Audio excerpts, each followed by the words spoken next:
રાજકોટથી વધુ સમાચાર આવી રહ્યા છે। અગ્નિકાંડને લઈને મહત્વના સમાચાર છે। એસઆઈટીએ 100 પાનાનો રિપોર્ટ સોંપ્યો છે। એસઆઈટીના સભ્યોની ગૃહ રાજ્યમંત્રી સાથે બેઠક મળી સંબંધિત અધિકારીઓની પૂછપરછ કરવામાં આવી। એક આઈપીએસ ઓફિસરની પણ પૂછપરછ થઈ શકે છે।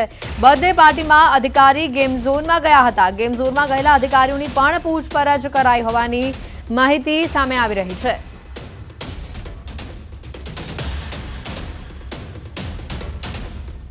આજ મુદ્દે વધુ માહિતી મેળવીશું। સંવાદદાતા ગીતા અમારી સાથે સીધા અહીંયા જોડાયા છે। ગીતા, વધુ અપડેટ શું આવી રહી છે ઘટનામાં?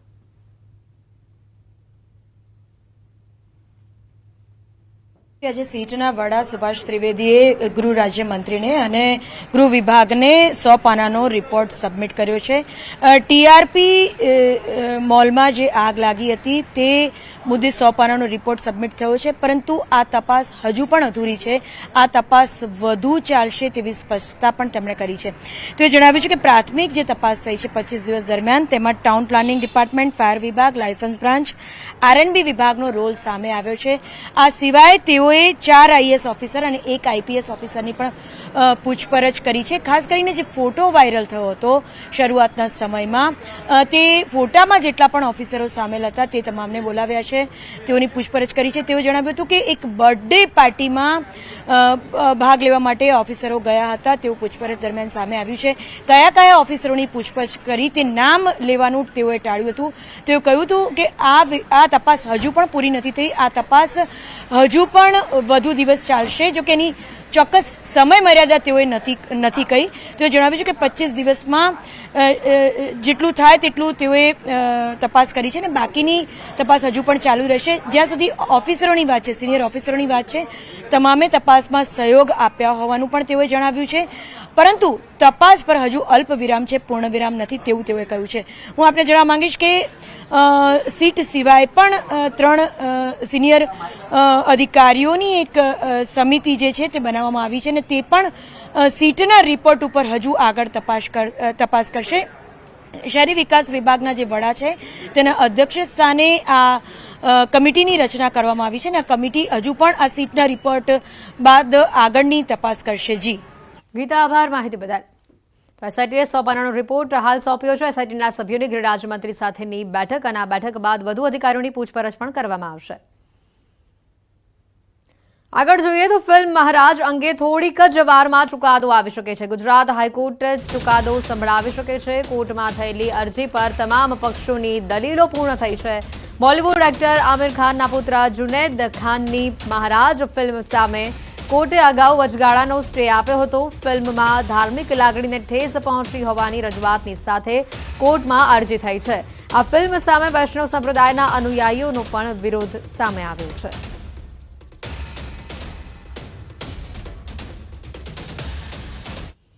પંચમહાલના હાલોલના જૂના ઢીંગવા ગામે હચમચાવી નાખનાર ઘટના સામે આવી છે, જ્યાં પિતાએ જ પોતાના વહાલસોયા દીકરાને મોતને ઘાટ ઉતારી દીધો। જે માહિતી આવી રહી છે સામે, તેમાં પિતાએ પોતાના 22 વર્ષીય પુત્રને કંઈ કમાતો નથી તેવી ટકોર કરી અને ઠપકો આપ્યો અને ત્યાં જ પિતા પુત્ર વચ્ચે પ્રથમ શાબ્દિક તકરાર થઈ અને ત્યારબાદ આ બાબત ઝપાઝપી સુધી પહોંચી ગઈ। જે દરમિયાન પિતાએ ગુસ્સામાં આવીને પુત્રને છાતીમાં ચપ્પુના ઘા ઝીકી દીધા અને મોતને ઘાટ ઉતાર્યો। ઝઘડા દરમિયાન સ્વજનો બંનેને છોડાવવાનો પ્રયાસ પણ કર્યો, તેઓને પણ ઈજા પહોંચી હોવાની હાલ માહિતી આવી રહી છે। પુત્રને છરીના ઘા ઝીકી હત્યારો પિતા ત્યાંથી નાસી છૂટ્યો। આ સમગ્ર ઘટના અંગે પાવાગઢ પોલીસ મથકે ફરિયાદ નોંધાવાઈ છે, જેના આધારે પોલીસે હત્યારા પિતાની ધરપકડ કરી વધુ તપાસ પણ હાથ ધરી છે। જૂના ઢીકવા ગામે બંને બાપ દીકરા વચ્ચે કામ ધંધો નહીં કરવા બાબતે તકરારના અંતે બાપે તેના પુત્રને છાતીમાં ચપ્પુ મારી દેતા એમના દીકરાનું મરણ ગયેલ। જે સંબંધે પોલીસે તપાસના અંતે આ કામના આરોપી ઠાકોરભાઈ બાબરભાઈ પરમારને ગુનાના કામે અટક કરેલ છે। હત્યા કેસના આરોપી ફરાર થવાના પ્રકરણમાં કાર્યવાહી કરવામાં આવી રહી છે। ખેડાના પીએસઆઈ 2 કોન્સ્ટેબલને સસ્પેન્ડ કરવામાં આવ્યા છે। અમદાવાદના ખાડિયા વિસ્તારમાં હત્યાના કેસમાં મોન્ટુ નામદાર નામનો આરોપી બિલોદરા જેલમાં સજા કાપતો હતો। બિલોદરા જેલમાં રહેલા આરોપી મોન્ટુને અમદાવાદની કોર્ટમાં જાપ્તામાં લઈને જવાઈ રહ્યો હતો, ત્યારે આરોપી પોલીસ જાપ્તામાંથી ફરાર થયો હતો। આ પ્રકરણની અંદર પીએસઆઈ ડીપી પરમારે અસલાલી પોલીસ સ્ટેશનમાં ગુનો દાખલ કરાવ્યો, જે બાદ ખેડા જિલ્લા પોલીસ વડાએ PSI dB Parmar, constable Pravinsinh, લોકરક્ષક યશરાજસિંહ વિષ્ણુસિંહને સસ્પેન્ડ કર્યા છે.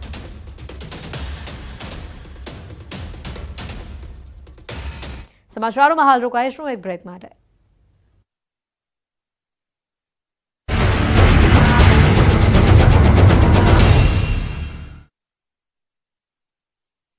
જોયું છે વલસાડ શહેરમાં 4 કલાકમાં 2 ઇંચ જેટલો વરસાદ ખાબકતા ચારે તરફ જળબંબાકાર જેવી સ્થિતિનું નિર્માણ થયું છે. વલસાડ શહેરના મોટા ભાગના રોડ પર પાણીનું સામ્રાજ્ય છવાઈ ગયું હતું. રોડ પર જાણે નદી વહેતી હોય તેવા દ્રશ્યો સામે આવ્યા.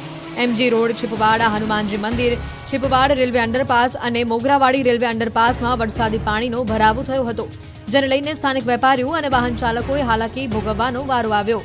માત્ર 2 થી 3 ઇંચ વરસાદમાં જ એમજી રોડ, છીપવાડા હનુમાનજી મંદિર, છોપવાડ રેલવે અંડરપાસ અને મોગરાવાડી રેલવે અંડરપાસમાં પાણી ભરાઈ જતા અંડરપાસ બંધ કરવો પડ્યો હતો. રસ્તા ઉપર પાણી ભરાઈ જતા વાહન ચાલકોને હાલાકી વેઠવાનો વારો આવ્યો. નગરપાલિકા દ્વારા કરાયેલી લાખો રૂપિયાની પ્રી મોન્સૂન કામગીરી પોકળ સાબિત થઈ છે. શહેરમાં મુખ્ય વરસાદી પાણીની ગટરો સાફ ન થવાના કારણે પાણી ભરાતું હોવાનો લોકો આક્ષેપ કરી રહ્યા છે. આ બાજુ વાપી અને આસપાસના વિસ્તારમાં ધોધમાર વરસાદ વરસ્યો હતો. આથી થોડી જ વારમાં રસ્તાઓ પાણી થઈ ગયા. વાપી ઉપરાંત ઉમરગામ, પારડી, વલસાડ, ધરમપુર, કપરાડામાં પણ મેઘમહેર થઈ. 24 કલાકમાં જિલ્લામાં સૌથી વધુ ઉમરગામમાં 2.64 ઇંચ, વલસાડમાં 2.24 ઇંચ, કપરાડામાં 1 ઇંચ, પારડીમાં 1 ઇંચ અને વાપીમાં પણ 1 ઇંચ વરસાદ નોંધાયો હતો. દરિયામાં 8 થી 10 ફૂટ ઊંચા મોજા ઉછળ્યા. બીજી તરફ ચોમાસું આગળ વધવાના પણ એંધાન મળી ગયા. દરિયામાં જોરદાર કરંટ જોવા મળ્યો. દ્રશ્યો દ્વારકાના દરિયાના છે. આ તરફ હવામાન વિભાગે પણ માછીમારોને દરિયો ન ખેડવા સૂચના આપી, કારણ કે 21 જૂન સુધી દરિયામાં 45 કિલોમીટરની ગતિથી પવન ફૂંકાવાની શક્યતા છે. એટલું જ નહીં, ઝટકાના પવન 55 કિલોમીટર સુધી પહોંચી શકે છે. એ જ કારણ છે કે દ્વારકામાં ગોમતી ઘાટ, સંગમ નારાયણ મંદિર, ગાયત્રી મંદિર, ભડકેશ્વર મહાદેવ, લાઇટ હાઉસ સહિતના કાંઠા વિસ્તારમાં દરિયામાં મોજા ઉછળ્યા. યાત્રિકોની સલામતીને ધ્યાને લઈને પોલીસનો ચુસ્ત બંદોબસ્ત ગોઠવાયો છે. સહેલાણીઓને દરિયામાં નહાવાની સખત મનાઈ છે. તો તાપીના ચીવાડાના નીજર, કુકરમુંડા પંથકમાં વરસાદની ધમાકેદાર એન્ટ્રી થઈ. વાદળછાયા વાતાવરણ અને બફારા વચ્ચે અચાનક વરસાદ પડતા ઠંડક પ્રસરી. વરસાદી ઝાપટાથી ઉકળાટમાં થોડી રાહત મળી. 1 કલાક સુધી વરસાદ વરસતા ખેડૂતોમાં આનંદ છવાયો. ગુજરાતમાં છેલ્લા 10 દિવસથી ચોમાસું હથતાળી આપી રહ્યું છે. દક્ષિણ ગુજરાત અને સૌરાષ્ટ્રના કેટલાક ભાગોને બાદ કરતા ક્યાંક વરસાદ પડી નથી રહ્યો. માત્ર બફારામાં લોકો બફાઈ રહ્યા છે. ત્યારે વરસાદની આતુરતાપૂર્વક રાહ જોતા ખેડૂતો અને લોકો માટે આનંદના સમાચાર આવ્યા છે.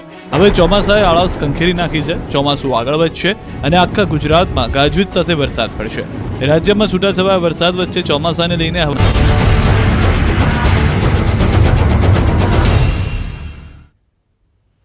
બ્રેક બાદ આપનું સ્વાગત છે. આગળ જોઈએ સમાચારોમાં. તો ટેન્કર મુક્ત ગુજરાતના ગામડાઓના દાવાઓની પોલ ખોલતા આ દ્રશ્યો પાટણના ગામમાં સામે આવ્યા છે. જે વાત અમે કરી રહ્યા છે તે સાંતલપુરના જખોત્રાની છે. આ જખોત્રામાં ટેન્કર રાજ હજી પણ સામે આવી રહ્યું છે. જખોત્રા ગામમાં પીવાના પાણીની મોટી સમસ્યા ઊભી થઈ રહી છે. પીવાનું પાણી સમયસર અને પૂરતું ન આવતું હોવાથી લોકોને સમસ્યા સર્જાઈ રહી છે. પાણી પુરવઠા વિભાગ ટેન્કરથી અહીંયા પાણી પહોંચાડે છે. ગામમાં સંપ છે, પરંતુ પૂરતું અને સમયસર પાણી ન આવતા ટેન્કરથી પાણી પહોંચાડવું પડે છે. ગામની સ્થિતિ કેવી છે તે આ દ્રશ્યો પરથી જ અંદાજ તમે લગાવી શકો છો. ટેન્કર પહોંચે તે પહેલા જ ગામજનો બેડા અને વાસણો લઈને કતારમાં ગોઠવાઈ જાય છે અને ટેન્કર પહોંચતા જ જાણે લૂંટના દ્રશ્યો સર્જાતા હોય તે પ્રકારની પરિસ્થિતિ ઊભી થાય છે. આ ગામની પાણીની સમસ્યા ક્યારે હલ થશે તે સવાલ હાલ ગામ લોકો કરી રહ્યા છે.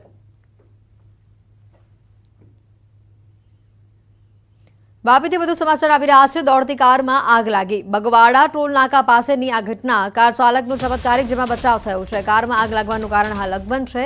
આગ લાગતા કાર બળીને ખાખ થઈ હતી. ઘટનાના દ્રશ્યો પણ સામે આવ્યા, જેમાં દૂર દૂર સુધી ધુમાડાના ગોટે ગોટા જોવા મળ્યા. જોકે ડ્રાઈવરની ચાલકની સમય સૂચકતાથી તેઓ બહાર આવી જતા તેઓનો જીવ બચ્યો છે.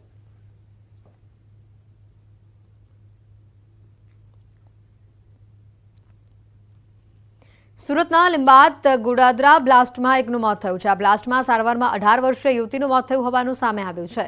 સ્મીમેર હોસ્પિટલમાં સારવાર